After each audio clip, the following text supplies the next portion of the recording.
Yá'át'ééh. Good morning, my relatives. It is Friday, June 28th. I'm here with my second cup of coffee, and I wanted to talk about the train wreck that was the 2024 CNN presidential debate that aired last night. Not just for our country, but for the globe to see. I watched the debate last night with my daughter. It was one of the weirdest, most surreal, depressing debates I think I've ever seen in my life. And we have to talk about it a little bit today. So, anyway, before we get into that, let me do as I always do, which is I want to acknowledge I'm speaking to you from Washington, D.C. I moved here with my family almost a decade ago from the Navajo Nation. And these are the traditional lands of the Piscataway. And I want to honor the Piscataway as the hosts of the lands where I'm living. I want to thank the Piscataway for their stewardship of these lands. And I just want to state how humble I am to be living, breathing, moving on these lands today. So, thank you, my Piscataway relatives. So, I welcome you to grab a cup of your favorite morning beverage and let's have a discussion about the debate last night.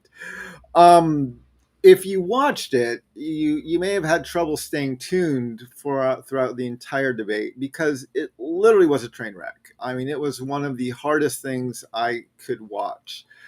My daughter and I, who she just took AP Government last year and was excited to see the debate and see what they were going to be discussing, and she left early. She was just like, I can't take this anymore. I forced myself to sit there through the end because I wanted to talk about it some today.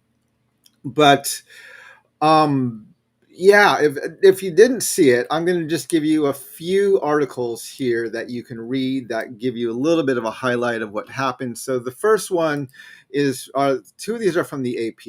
Hey, Mr. Phil Fox. Hey, thank you for joining this morning. It's great to see you. Glad you could be on this morning. And for everyone else who's watching, Yá'át'ééh, thanks for being here. So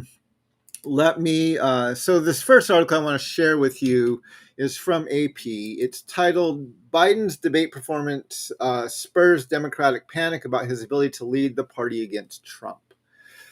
And immediately after the debate, that's one of the first things that I think there was actually an interview on CNN with Vice President Kamala Harris. And one of the first questions they asked was, right, there's already people in the party who've seen this debate and they're kind of freaking out, and it doesn't seem like Joe Biden's going to be able to take down Donald Trump, and so there's talk about replacing him and just all of that, which yeah, I'm sure they were ready for those or they were planning to ask those questions regardless of how the debate went. But that's just one of the perspectives that happened.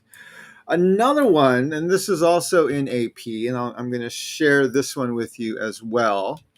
This one is titled Debate Takeaways. Trump was confident even when wrong, or I would add, even when lying, and Biden was halting even with the facts on his side. And that was very true throughout the entire debate. There were times where Trump was literally just talking out of his butt, right? I mean, he had no clue what he was saying, didn't even know how to answer the questions he was being asked, and was just using superlatives and talking about how he had passed the cognitive test with the greatest score anyone's ever seen. And he would just launch into these childish answers, literally childish answers. But he spoke clearly, he said it with confidence, and he spoke strongly. And President Biden had much better answers, but his voice was faltering. I don't know if he had allergies or a cold or something, but his voice was faltering. And it seemed to me, as I was watching President Biden debate, that he had loaded his head with so many facts and so many different things he wanted to say that his mind was literally just going, like trying to get out 5 minutes worth of content in about 45 seconds to a minute or even 2 minutes. And he was jumping from thing to thing, and he wasn't clearly stating what he was trying to say. and his mind was kind of jumping around. I'm sure part of it was nerves, but yeah, and he spoke some solid facts, but he didn't sound very confident, and he didn't come across as very confident in what he was saying, and he sounded like literally like someone who had too much facts in his head and not enough kind of pinned down. This is what I really want to say. These are the 2 or 3 points I really want to make. And that became more and more clear throughout the debate. Third, and this one is where I kind of lost it, and this is a Washington Post article. They asked the candidates about their ages. Biden, who's over 80, and Trump, who is almost 80.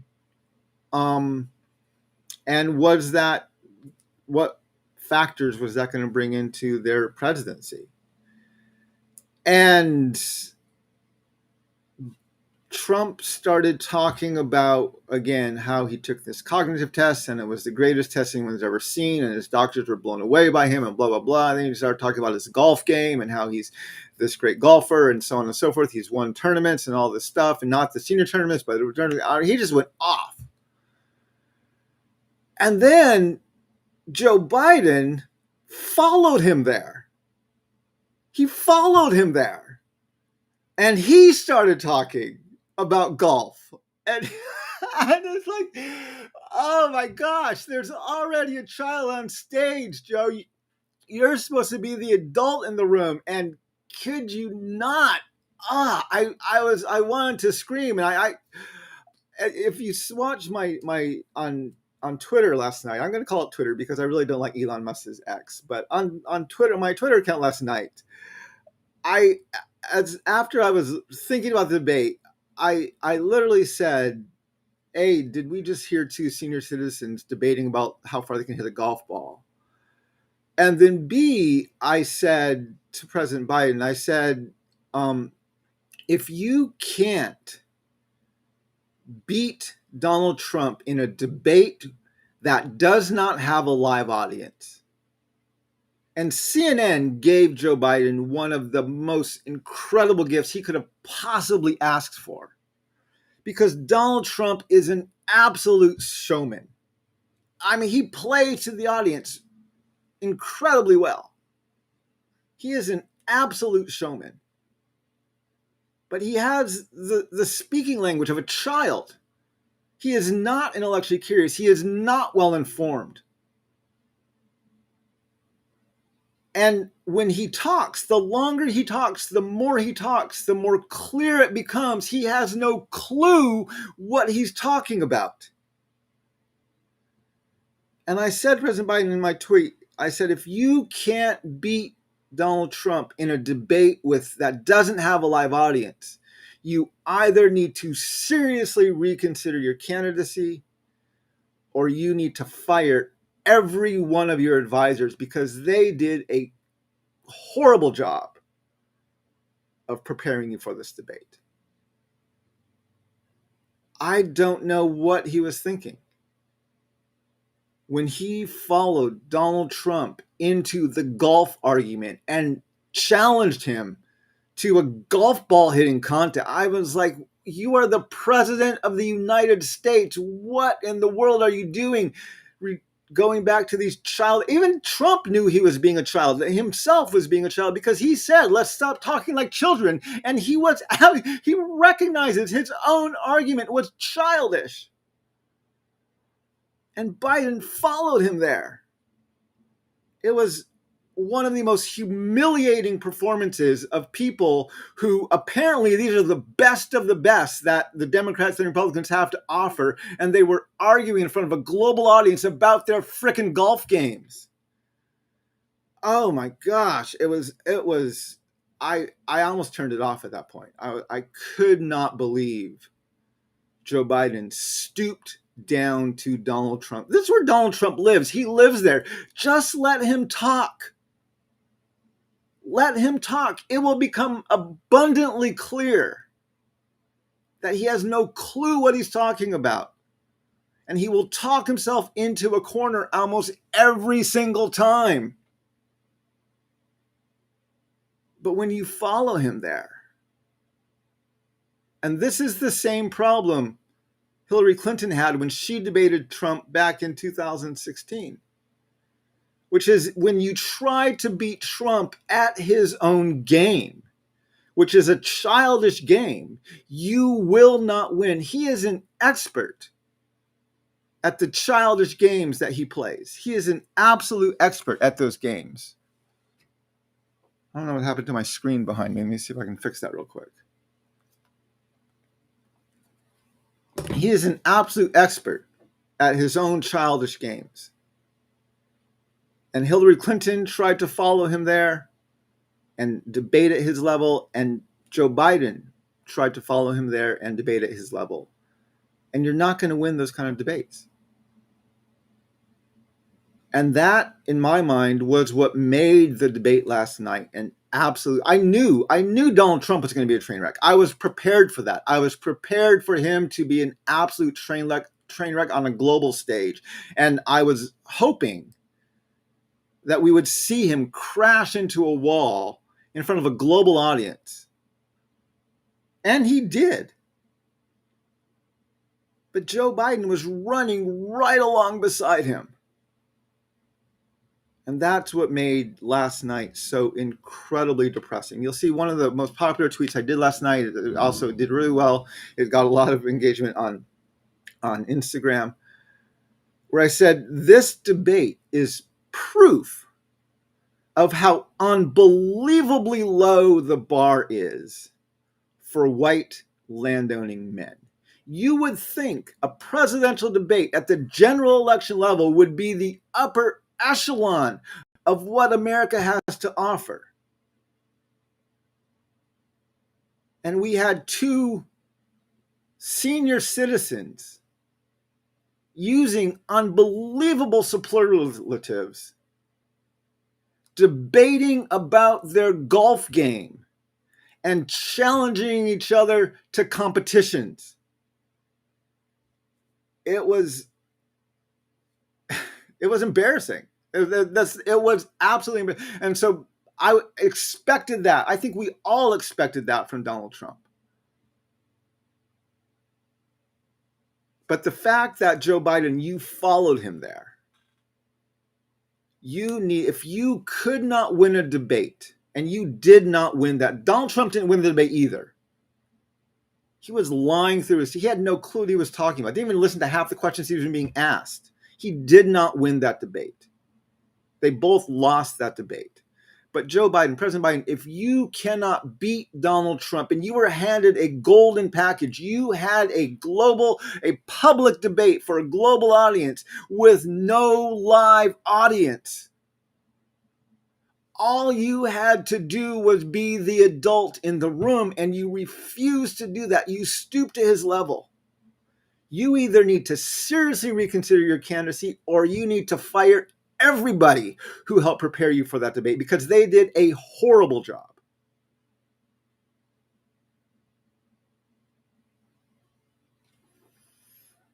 Those are my thoughts. And maybe you're asking, well, you sound so confident, Mark Charles. Why are you saying this? Because I was in a very similar debate in 2020. I wasn't on the public stage. The media refused to talk about me, refused to cover me. And CNN, I blame you just as much for this debacle as I blame both Trump and Biden. You were just as much part of the problem here. The media, all the media is a part of the problem here. But back in 2020, there was some third-party independent debates. They were hosted by Free and Equal. And the first debate that I attended, I forget exactly where it was. It might have been in Denver, but I don't remember exactly. And I was on stage with libertarians, with some more minor Democrats, with the Green Party, with other independent voters. Joe Jurgensen was there. The Green Party candidate was there. Vermin Supreme, who was a libertarian, was there. And they had us lined up on a table, right? We're all, and there was like 7 of us in this debate, maybe 8 of us. And they were lined, and the spectrum of political opinion was at this table, right? I mean, you had the far, far, far left and you had the far, far, far right. And many of their arguments were very far out there. And I was there running a campaign to try and get people to understand how the problems we're facing today is not because of this party or that party, because of this leader or that leader. It's because of what's written in our foundations. And nobody else was talking at that level. They're all blaming the Democrats or blaming the Republicans or blaming someone else or blah, blah, blah. And no one was talking about the root of the problem. And we went down the row for every single question. And sitting next to me was Vermin Supreme. If you don't know who he is, Google him. He's run for president before. I actually have some respect for him because he's trying to make some valid points in his campaigns. But he does it with unbelievable antics. Singing songs and playing instruments and playing music during that. I mean, it was literally like debating Donald Trump was right before all of the antics were right before me.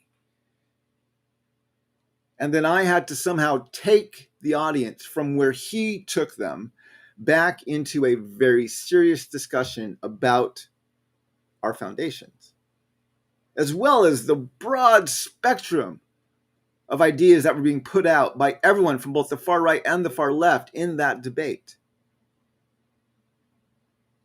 And I'll share the link here. I welcome you. I invite you to go in and watch that debate back in 2020. And what you can do, it's like the debate starts streaming long before it started. I think there's about 30 minutes of dead air at the beginning. So you have to go almost 30 minutes into it before they actually start the debate. And then we do our introductions, and then we go one by one with our introductions, and then they start asking the questions. And again, if you just pull the screen across and you find where I'm speaking, and then go back just a little bit before, it was Joe Jurgensen, Vermin Supreme, myself, and then I forget Linda Levine, I think was her name, who was just after me. Socialism and some other party she was a part of, I forget. But anyway, broad spectrum. And Vermin Supreme was right before me. And every single question, I had to bring the conversation back from the outer reaches of orbit, where Vermin would always bring the debate and bring it down to these foundational issues. And I had to do that over and over and over and over again. And I invite you to watch how I did it. And that is exactly what you need to do when you debate Donald Trump. Donald Trump is a showman with absolutely no substance, has no intellectual curiosity, doesn't have a very inquisitive mind, does not know what he's talking about half the time, seems very narcissistic. And you have to somehow get it from where he takes the conversation back to a discussion of substance. All Joe Biden had to do was be the adult in the room, and he refused to do that. And that is why, President Biden, you lost the debate.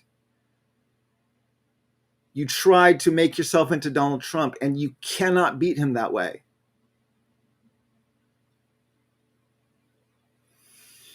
So anyway, I didn't know this was happening, but I found out about it later, which is Robert Kennedy had a website up, and he streamed on his Twitter account. He called it The Real Debate. And what he did is he streamed the debate as it was happening.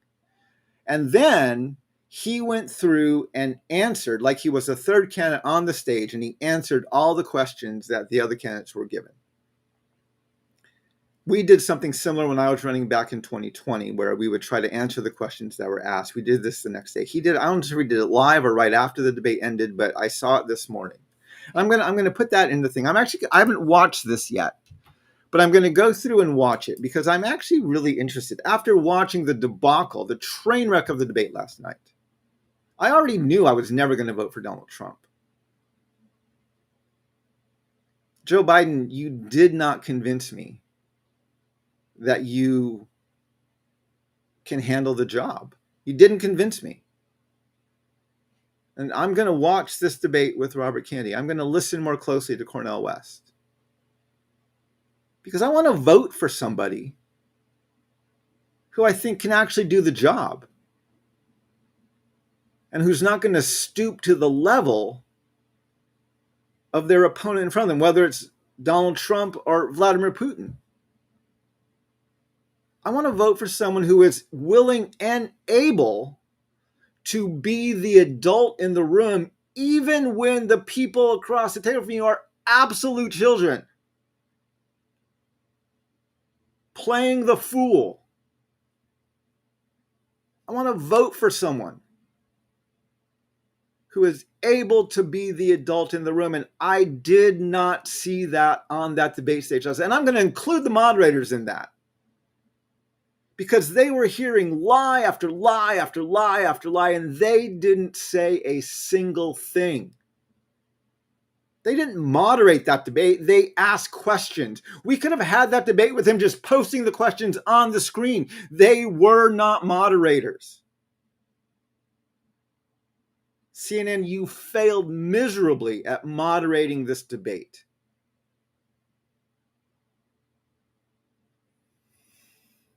So anyway, I'm going to watch the real debate. I may talk about it sometime later next week. But these are my thoughts, my relatives. I'm a little bit passionate about this. I hope that you appreciate this discussion. And now that we're getting into the full swing of the general election for 2024, I'm going to be talking about this more and more, and especially as I see the foolishness of both candidates.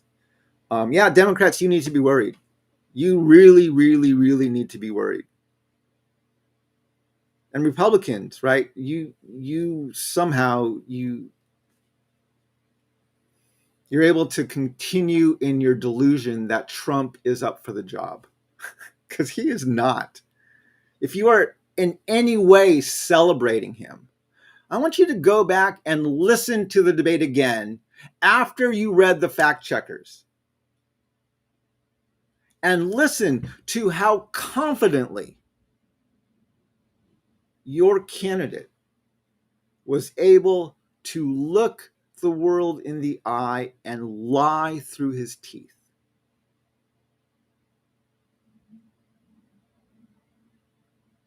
And maybe he doesn't even know he's lying. Maybe he absolutely is so delusional that he lives in a world where this is what he thinks. Maybe he really does think doctors believe he has the most impressive cognitive test in the history of all presidents. Maybe he really does believe that he had the best water of any president in the entire history of this. I mean, listen to all the incredibly absurd things he said last night. That was not a proud moment for Republicans. If this is the best you have to put forward, your party is in a serious state of decline.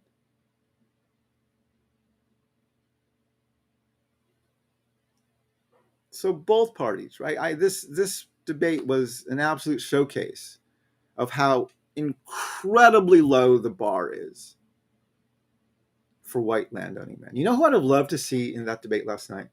You know who I'd love to see the Democrats put up against Donald Trump? I would love to have seen Pete Buttigieg debate him last night. I've watched several interviews with him. I've watched him on camera. I've watched him speaking before the House. He continues to impress me with his ability to stick to what he needs to say and to call out the lies and the BS that he's surrounded by. He impresses me. I would have loved to have seen him debate Donald Trump. Why the Democrats are putting forth Joe Biden in this campaign is beyond me. I have no clue what you think you're doing. But anyway, those are my opinions. My relatives, I hope that you have a great weekend. If you like kind of this opportunity for me to share my perspective and you like some of the things that I'm trying to say, I work really hard to keep my voice as independent as possible. And one of the ways I do that is I have a Patreon site where you can subscribe to me. I do a lot of things every month to bring the conversation deeper. We had a Q&A last night. I talk about joining the conversation and different topics every month. I talk about the book I'm writing, Decolonizing Faith. I put up ad-free versions of my Second Cups of Coffee. I don't monetize. You'll see ads on my Second Cup of Coffee if you watch them on YouTube, but I don't monetize those for myself. Those are just ads that YouTube plays. I've never monetized my YouTube channel because I don't want advertisers to have any sway over what I do or do not say on my podcast. And so one of the ways that you can actively support my work is to subscribe to me on Patreon. And I just put the link right there. Another way you can support the work I'm doing and help me get the message out is the book I wrote, Unsettling Truths, the book I co-authored with my good friend Soong-Chan Rah. You can buy signed copies of that book on my website, and there's a link right there, and I'll put that up for you if you'd like to purchase a signed copy of my book on my website. But my relatives, I appreciate you joining me today. I hope you have a wonderful weekend. Next week, I will be traveling to North Dakota, so I won't be doing a Second Cup of Coffee next week, Monday or Tuesday. I'm actually going to be on the road, but I will be in North Dakota, in Newtown, North Dakota on Tuesday, July 2nd. This actually needs to be updated. We just found out the event is taking place at 11:30 in the morning, not at noon. It's at the MHA Nation Interpretive Center in Newtown, North Dakota, and I'm speaking there as part of their Our Voices Remain speaker series, giving an Indigenous perspective along the Lewis and Clark Trail. This event will not be live streamed, but if you're in the area, you can absolutely join it. It's free and open to the public, and I'm very excited to be there and to share my perspectives about the Lewis and Clark expedition. And how that was so devastating for the Native nations of Turtle Island. My relatives, I hope you have a great weekend. Walk in beauty, and may we all learn how to walk in beauty together. Yá'át'ééh and Hakone.